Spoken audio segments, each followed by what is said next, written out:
If I was in my prime, who would I want to play one-on-one? Start off with Jerry West, Elgin Baylor, Kobe Bryant in his prime, LeBron in his prime, D-Wade in his prime, Melo.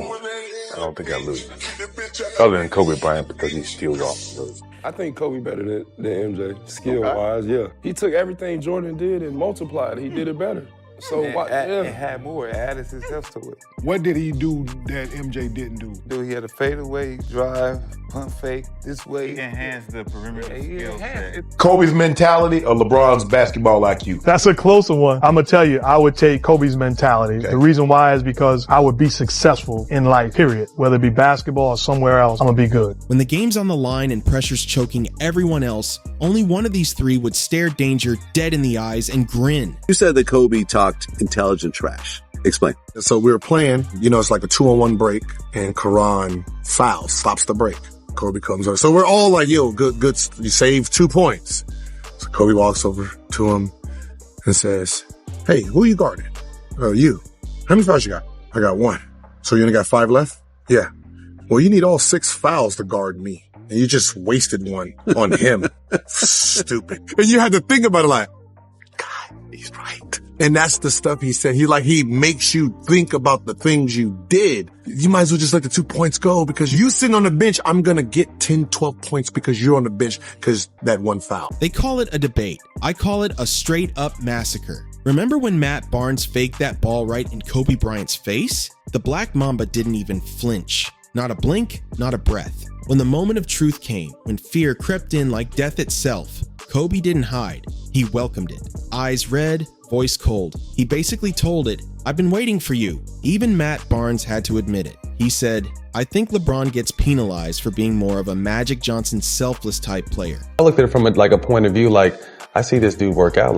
People don't play. He looks like Michael Jordan out there. I would see he would come in after our UCLA practice. I remember one time you had broke your right hand and you came up to UCLA and did a whole workout left-handed like you were a left-handed player. Yeah. And I was just like, what? But Kobe and Mike, they were built different. Ruthless, sharp, straight-up assassins. That's the real gap between a legend and the chosen one who chose to pass. LeBron needs structure. Steph thrives off motion. But Kobe? Man, Kobe was the structure. When Phil Jackson's triangle crumbled, when everything fell apart, Kobe came alive, eyes glowing like a beast spotting easy prey. He didn't need screens, he didn't need space, just the ball and a defender dumb enough to think they stood a chance. The stats already snitch on the truth your eyes can't ignore. 25 50-point games for Kobe, 25. LeBron, 14. Steph, 10. When Kobe had the ball in the fourth, defenders didn't just guard him, they prayed. We getting ready to play San Antonio. Kobe had struggled the game before. Doing pregame film, Kobe would be dribbling the basketball while the film was going on. PJ, he was like, shh, Michael, put the ball down. And everything just clicked. Then we ended up beating San Antonio to go play in the final. Their hands shook, not from fear of losing, but from the terror of ending up as a highlight, a meme, a footnote in Mamba history. Now, rewind to 2011. The year the crown slipped. The so-called king averaged 8 points in the fourth against Dallas. 8. Jason Terry, yes, Jason Terry, was out there hunting LeBron like he was lunch. The most gifted athlete basketball's ever seen got boxed up by a sixth man whose career peak was literally getting dunked on. It's like Kobe Bryant is one of the best compliments I ever got when he recognized that killer instinct behind the smile. Mm-hmm. And Mamba mentality it has a name, it's a thing because you could just see it on his face. I'm out here to kill every single person in front of me to get to where I want to go. But he acknowledged that same spirit, but he knew that I did it with a smile on my face. Even Steven Jackson said it best. If he had the Mamba mentality, he'd be the best ever. But not having that killer in him, not dominating when you know you can, he shouldn't be doing that. And while all that was happening, Kobe was playing through a torn ligament in his shooting wrist and still dropped 23 a night. Pain to him wasn't an excuse. It was just another defender to destroy. Most gangster shit I've ever seen. Kobe Bryant tears his Achilles. Got up, went to the free throw line, makes the 2 free throws. Makes them. You watch his face. There's no grimacing, no nothing. And then I go to one of my favorite players in the NBA, Jason Tatum. He's on the ground damn near dying.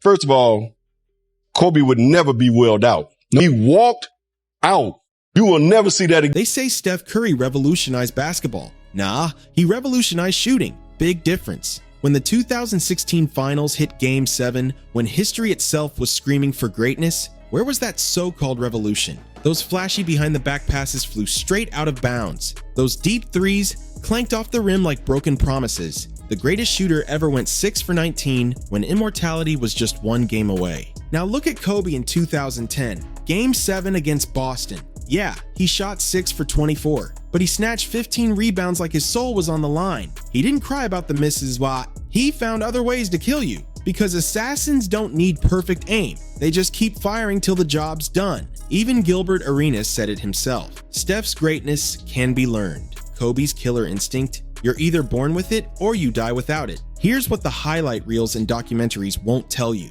LeBron James has played alongside Dwyane Wade, Finals MVP, 3-time champ, Chris Bosh, 11-time All-Star, Kyrie Irving, the man who hit the shot that saved LeBron's legacy, Anthony Davis, a top 75 player of all time, Kevin Love, NBA champ and All-Star. What was it like seeing that last game? I did not think he was going to get 60. I thought he was going to put up a lot of points, but I didn't think it was going to be 60. And once he got to like 40, it was like, keep going, Kobe, don't stop, keep going. I bet you can't get 50. He got 50. You bet you can't get 60. He got 60. I'm like, dang. That's how you supposed to lead the game. That's Kobe. For real. He cried a little bit in the locker room. Oh, he did? Yeah. Then we like celebrated. Everybody had champagne, poured champagne on him and all that. It was sad, cause it's like, it's Kobe Bryant, The man's been surrounded by firepower his whole career. Now look at Kobe Bryant's 81-point game. His lineup, Smush Parker, out of the league 2 years later. Kwame Brown, the most infamous #1 pick ever. Chris Meme, who? Brian Cook. Exactly. 3 of LeBron's 4 rings came from hand-picked super teams. Kobe dropped 81 surrounded by guys who wouldn't even crack a G League roster today. And when Kobe finally got Pau Gasol, an all-star, not a super team, he went to 3 straight finals and won 2. No collusion, no power moves, just straight up basketball violence. Kobe Bryant had to do a bunch of moves. Counters. The reason niggas like us didn't have counters, because our first move couldn't be stopped. No, whoa, I let you talk. My first move against Kobe, lunch meat. I didn't have no counters because you couldn't stop the first move because I was faster than you. Kobe had to do moves because Kobe wasn't physically gifted enough to get by the person the first time. He wasn't physically gifted. Whoa! Walk out. So what does he need a second or third move for? Why do you need 2, 3? Jordan just had a 1-2 pull-up. The reason the 1-2 pull-up, they couldn't stop the 1-2. What the fuck do I need a counter for if you can't stop this one? If you cannot stop, right?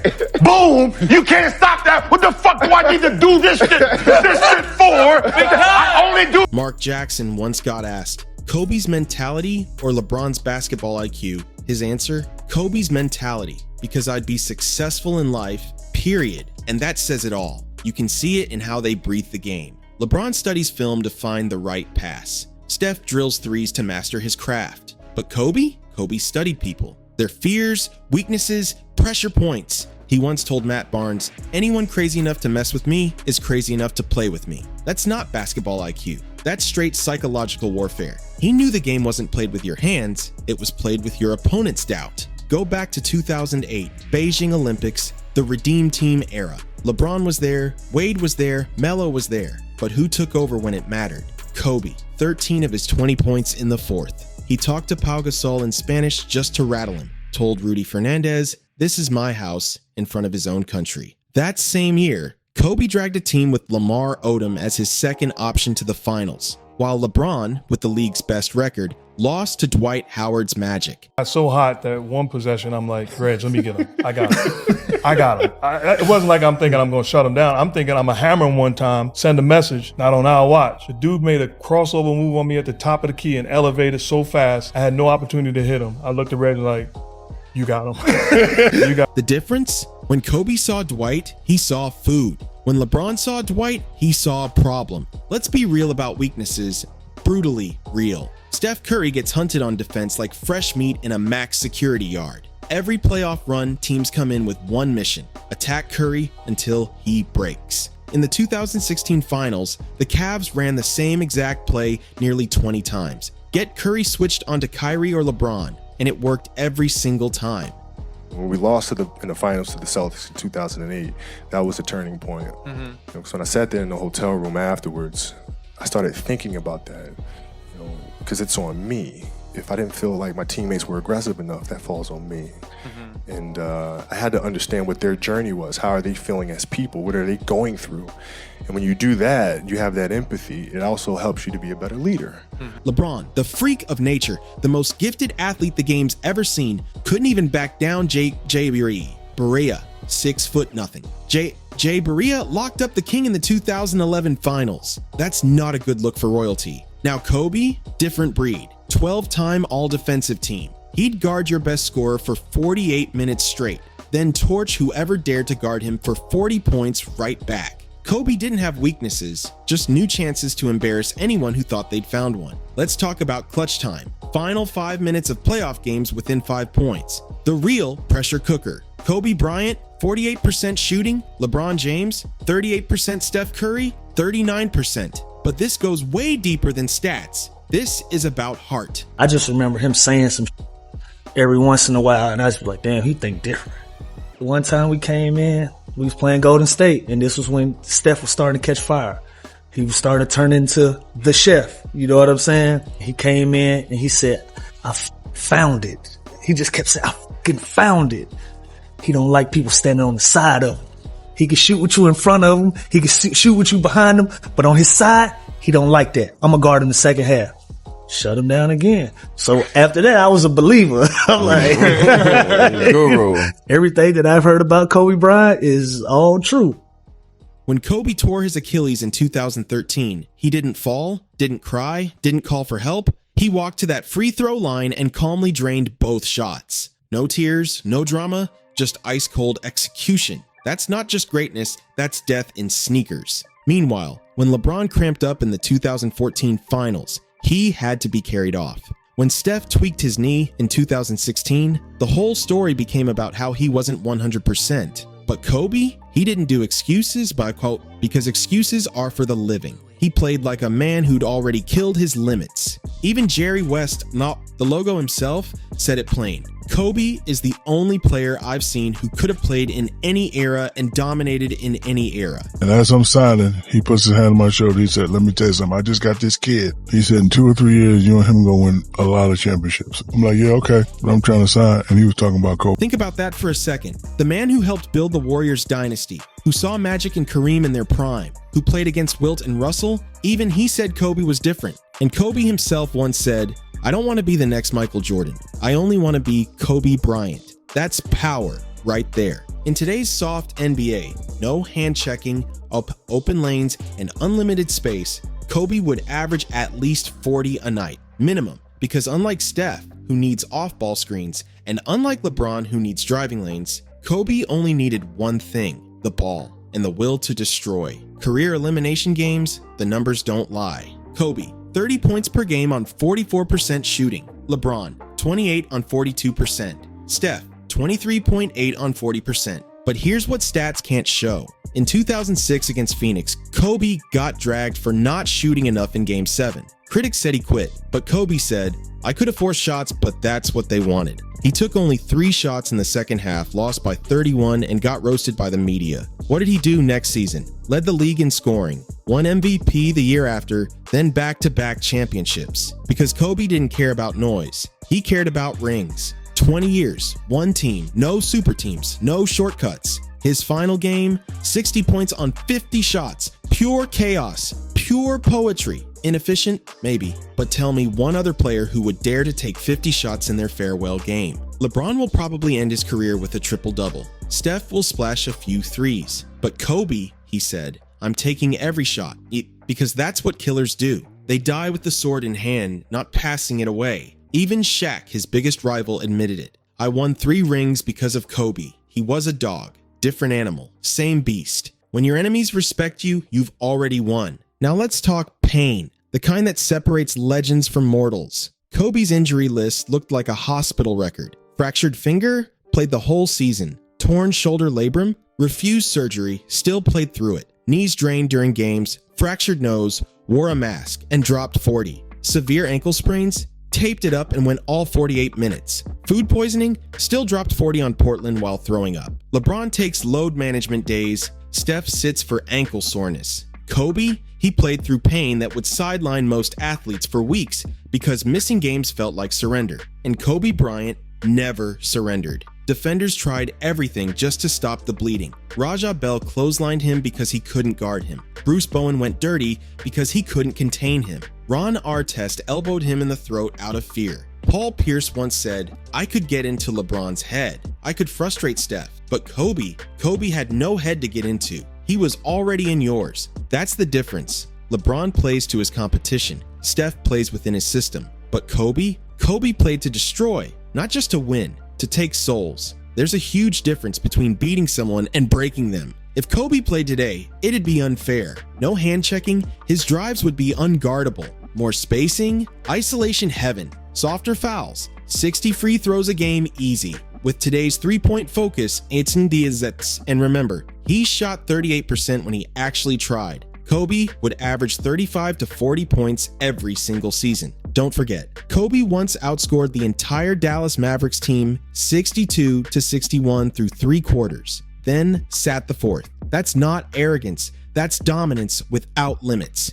In today's NBA, Kobe wouldn't just average 50, he'd average whatever he wanted. Because for him, scoring was an effort, it was a choice. Steph Curry changed how we play basketball. LeBron James changed how we build teams. But Kobe Bryant, he changed how we define greatness. One brought revolution, one brought evolution. Kobe brought revelation. So when Matt Barnes said Kobe had that dog in him and LeBron and Steph never did, he wasn't talking about skill. He was talking about soul. He wasn't talking about talent. He was talking about the willingness to die on that court. And not metaphorically, literally. Kobe once said, "I'd rather die than not be great." LeBron wants to play with his son. Steph wants to keep the game fun. But Kobe wanted blood. When Kobe died, the entire NBA wore his number. Players who once hated him cried. The league didn't just lose a player, it lost its last gladiator. The final warrior who'd rather collapse on the hardwood than walk off in defeat.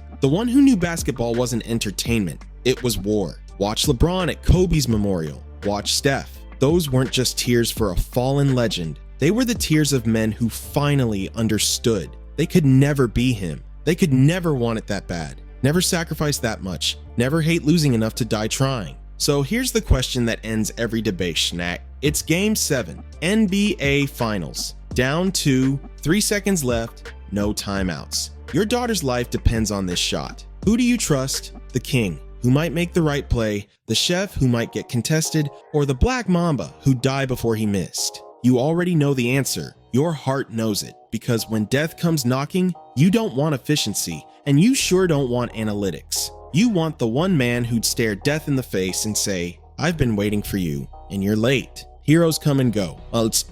But legends die with the ball in their hands. Mamba forever. If you felt that, hit that like, drop your thoughts in the comments, and don't forget to subscribe for more stories that honor real greatness. See you on the next one.